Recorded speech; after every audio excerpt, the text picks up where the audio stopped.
The tongue is only a tiny part of the body, but it is very powerful. It can do great things. It is said the tongue that is 6 inches long can kill a man 6 feet tall.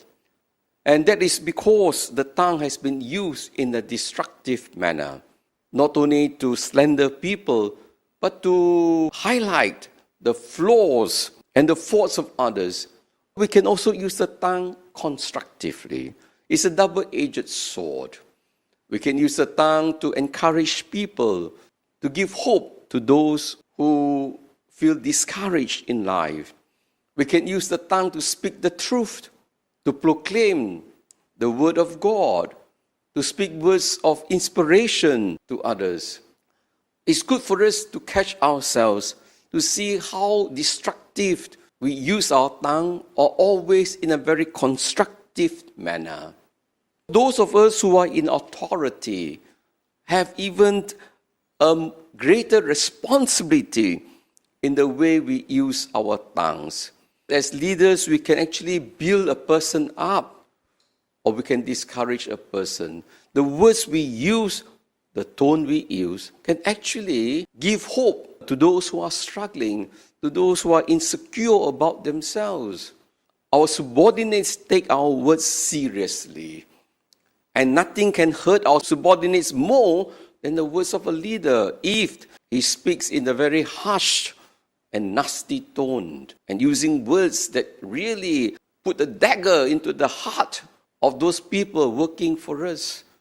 If you cannot control that tongue, you should not be a leader, because you're destroying lives. You're not helping to build the organization or the community.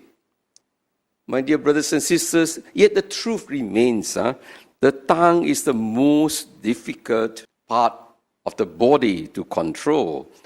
So how do we know that we have grown in holiness? Is when we are able to control our tongue. But actually, it is like a rudder. That is to say, it is only an instrument. It has no power of its own, actually. The real power comes from the heart and the mind.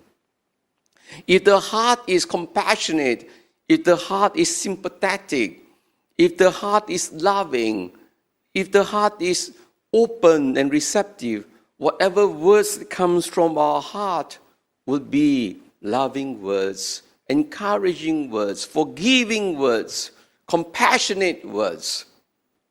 And not only just the heart, even the head. What we think about people, how we think about people. Our words reflect the way we judge people. And very often, most of us, we don't have all the information from some hearsay. Some people say this, some people say this, and we presume. So it is all this gossiping, and then we tend to trust without verification, without trying to see whether it is true, and we continue using that wrong information to make presumptuous judgment. And that is why very often, especially in the community, in the office, a lot of division simply because of gossiping and slanders. And of course, this is possible only because the leader encourages it. Because the leader himself is doing it. If the leader does not do it, the subordinates will not do it. It is like that. And we set the examples. So, my dear brothers and sisters, how then can we tame our tongue? We need to spend time in prayer. Because very often, we are not too clear of what is in our heart, what is in our mind. We need some purification. So we need to listen.